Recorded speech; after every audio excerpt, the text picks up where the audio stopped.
नमस्कार दोस्तों, मेरा नाम है आकाश और आप सभी का एक बार फिर से मेरे YouTube channel A to Z study में बहुत बहुत स्वागत है। और आज की क्लास में हम लोग पढ़ने वाले हैं क्लास थर्ड हिंदी का पाठ नंबर 4 मन करता है। और ये रही उसकी कुछ तस्वीरें। मन करता है, मन करता है सूरज बन के आसमान में दौड़ लगाऊं। मन करता है चांद बन के सब तारों पर आकर दिखाऊं।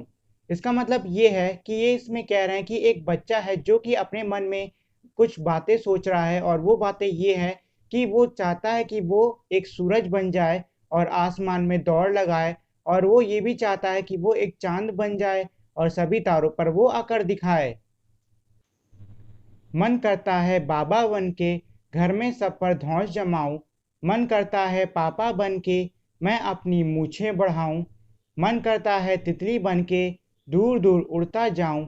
मन करता है कोयल बन के मीठे मीठे बोल सुनाऊं। इसका मतलब यह है कि और बच्चा सोच रहा है कि उसका मन करता है कि बाबा, मतलब कि जो उसके घर में सबसे बूढ़े हैं जैसे कि दादा या फिर इनके नाना, वो बन के ये पूरे घर में धौंस जमाए। और इसका ये भी मन करता है कि ये पापा की तरह, मतलब इसके पिताजी की तरह बड़ी बड़ी मूछें रखाए। और साथ ही में इसका मन करता है कि ये तितली बन के दूर दूर तक उड़ के जाए। और साथ ही में ये एक कोयल भी बनना चाहता है जिससे कि ये सबको मीठे मीठे बोली सुना सके। मन करता है चिड़िया बनकर चींची चूचू शोर मचाऊं। मन करता है चरखी लेकर पीली लाल पतंग उड़ाऊं।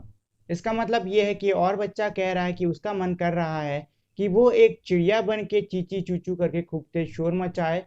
और साथ ही में उसका एक पतंग उड़ाने का भी मन कर रहा है, तो वो कह रहा है कि मैं चरखी लेकर एक लाल और पीली रंग की पतंग को उड़ाऊं। और इस कविता के लेखक हैं सुरेंद्र विक्रम। तो ये तो था इस कविता का अर्थ। आइए अब इस कविता में कुछ हमारे प्रश्न भी हैं, उनको भी कर लेते हैं। जैसे कि पहला प्रश्न है, तुम्हारी बात, तुम पर कौन कौन धौंस जमाता है और क्यों। तो देखिए, सबसे पहली चीज तो ये कि धौंस का मतलब होता क्या है। धौंस का ये मतलब होता है कि कोई व्यक्ति किसी चीज पर अधिकार जता रहा है थोड़े आक्रामक रूप में, तो उसे हम धौंस जमाना कहेंगे। जैसे कि इसमें कह रहे हैं कि घर में आपके कौन कौन धौंस जमाता है। तो घर में सीधी सी बात है, आपके माता पिता, बड़े भाई बहन और आपसे बड़े जो परिवार के सदस्य हैं वो आप पर धौंस जमाएंगे।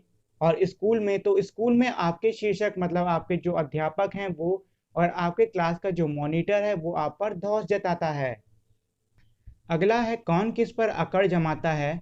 तो इसमें आपको नीचे लिखना है कि वो कौन है जो कि इन जगहों पे अकड़ जमाएगा।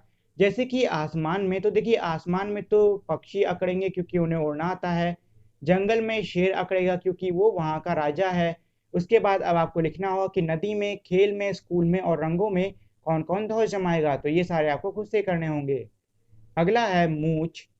तुमने तरह तरह की मूछ देखी होगी, यहाँ तुम्हारे लिए एक मूछ बनी है। कुछ मूछें तुम भी बनाओ और सभी मूछों को अपने मन से नाम दो। इसका मतलब ये है कि नीचे जो आपको दो डिब्बे दिख रहे हैं खाली, आपको उन दो डिब्बों में कुछ मूछें बनानी होंगी और उन मूछों को अपनी तरफ से कुछ ना कुछ नाम देना होगा। अगला प्रश्न है, पता करो तुम्हारे घर और स्कूल में किसका क्या करने का मन करता है। लिखो और अपनी सूची अपने साथियों से मिलाकर देखो। इसका मतलब ये है कि ये जो नीचे एक लिस्ट है, इसमें आपको लिखना होगा कि आपके घर में और आपके स्कूल में किसका क्या क्या बनने का मन करता है। जैसे कि हो सकता है कि आपका कोई दोस्त हो जिसका नाम समझ लीजिए नीरज लिख लेते हैं, तो पहले आपको लिखना होगा उसका नाम नीरज, और उसका जो भी मन करता है वो आपको लिखना है। जैसे कि वो डॉक्टर बनना चाहता है, इंजीनियर बनना चाहता है, या फिर कोई प्लेयर बनना चाहता है, या फिर चेस वेस खेलना चाहता है। तो जो भी करना चाहता है वो आप मन करता है में लिख सकते हो। चलो पतंग बनाएं। तो अब ये जो हमारी अगली है, ये एक प्रश्न नहीं है बल्कि पतंग कैसे बनती है उसका तरीका दिया हुआ है। तो आप में से अगर कोई पतंग बनाना चाहता है तो वो इन चीज़ों का इस्तेमाल करके अपने घर में ही पतंग बना सकता है। तो देखिए, सबसे पहले तो आपको सामान क्या क्या चाहिए होगा। तो आपको सामान में चाहिए होगा पतला कागज़, झाड़ू की तीलियाँ, गोंद, टेप और कैंची। फिर आता है हमारा तरीका। तो तरीका देखिए, पहला तरीका है, कागज को चौकोर काटो, मतलब एक कागज लो और उसको चौकोर आपको काटना है। उसमें गोंद या टेप से दो तीलियां चिपका लो जैसे चित्र में दिखाया गया है। मतलब ये है कि उसमें आपको जो आपने कागज काटा है उसमें आपको 2 तीलियां चिपकानी हैं, उसी तरीके से जैसे कि हमारे चित्र में है। तीली के नीचे हिस्से में पूंछ के लिए एक तिकोना टुकड़ा काट कर चिपका दो। मतलब यह है कि आपको पूंछ के लिए पतंग के नीचे एक त्रिकोना यानी कि ट्रायंगल शेप का एक कागज काटना है और उसको नीचे चिपका देना है। पतंग तैयार है, तो आपकी पतंग तैयार हो गई। अब इसमें अगला प्रश्न है, सोचो और बताओ, सूरज आसमान में दौड़ क्यों लगाता होगा। इसका मतलब यह है कि जो सूरज है वो आसमान में दौड़ क्यों लगाता है। तो इसका उत्तर है, सूरज आसमान में दौड़ नहीं लगाता है, धरती सूरज के चक्कर लगाती है और सूरज सारे संसार को प्रकाश देता है। तो देखिए, सबसे पहली चीज़ तो ये हो गई कि जो सूरज है वो हमारे जो धरती है मतलब कि आसमान है उसमें बिल्कुल भी दौड़ नहीं लगाता है, बल्कि सूरज एक जगह रहता है और धरती उसके चारों तरफ चक्कर काटती है, जिससे कि हम लोग को ये लगता है कि जो सूरज है वो आसमान में चल रहा है, बल्कि जो चीज़ चल रही है वो है धरती, सूरज नहीं। और ये जो हमारा सूरज होता है ये हमारे पूरे संसार को प्रकाश भी देता है। इसी में अगला प्रश्न है, चिड़िया शोर क्यों मचाती हैं। मतलब ये कि जो चिड़िया होती हैं वो शोर क्यों मचाती हैं। तो इसका उत्तर होगा, चिड़िया भी हमारी तरह बातें करती हैं और हमें लगता है कि वे शोर मचा रही हैं।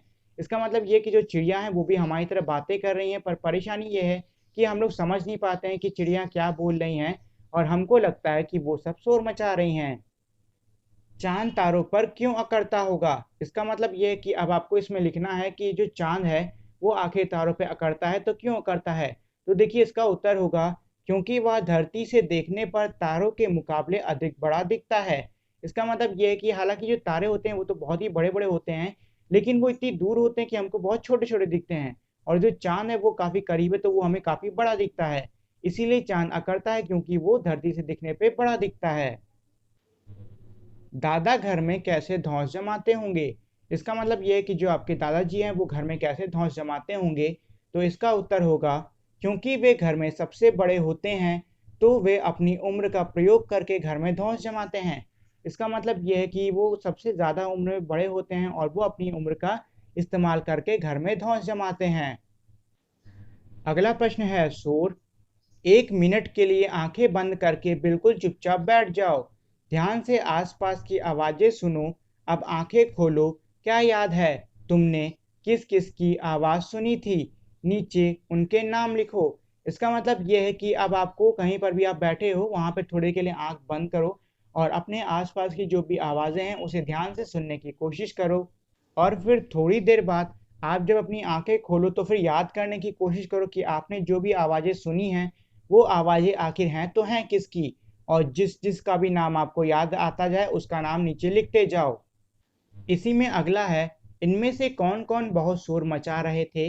इसका मतलब ये है कि पहले तो आपने इससे पहले वाले प्रश्न में उन लोगों का नाम लिखा था जो कि शोर मचा रहे थे। अब आपको उन लोगों का नाम लिखना है जो कि बहुत जोर से शोर मचा रहे थे। ठीक है, तो आप उनका नाम यहाँ नीचे लिख सकते हो। और साथ ही में यहाँ किनारे एक छोटी सी हमारी पहेली है, कागज का घोड़ा, धागे की लगाम, छोड़ दो धागा तो करो सलाम। तो इसका उत्तर होगा पतंग। क्योंकि देखिए, जो पतंग है वो कागज की बनी होती है, तो मतलब वो कागज का घोड़ा है। धागे की लगाम, और वो धागे से उड़ाई जाती है। छोड़ दो धागा, मतलब कि अगर आप उड़ाते उड़ाते धागा को छोड़ दोगे तो करो सलाम, मतलब जो पतंग है वो उड़ के चली जाएगी। और ये था हमारे आज की क्लास का आखिरी प्रश्न, और इसी के साथ में हमारी आज की क्लास यहीं पे ख़त्म होती है। आप सभी का मेरे इस वीडियो को देखने के लिए बहुत बहुत धन्यवाद। अगर आपको ये वीडियो अच्छी लगी हो तो प्लीज़ मेरी इस वीडियो को लाइक करें, शेयर करें और मेरे चैनल को सब्सक्राइब करना ना भूलें। मिलते हैं हम अब अगली वीडियो में, तब तक के लिए नमस्कार।